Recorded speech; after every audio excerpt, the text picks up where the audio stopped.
the money in the bank. Hit you with the. Hit you with the bank. Hit you with the. Hit you with the 808. Hit you with the. Hit you with the 808. Bang to the break. Bang to the break. Bang to the break. Bang, bang, bang, bang, bang. I'm a boss, and you know that I'm finna shine. Got the money in the bank.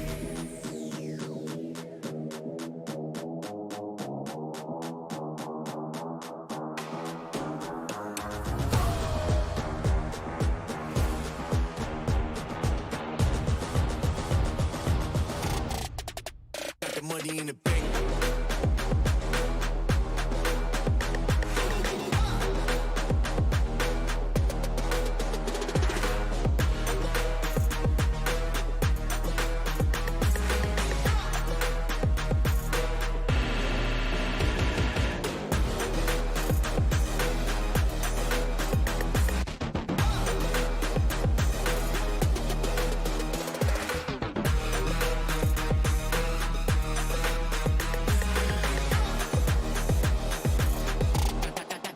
Got the money in the bank.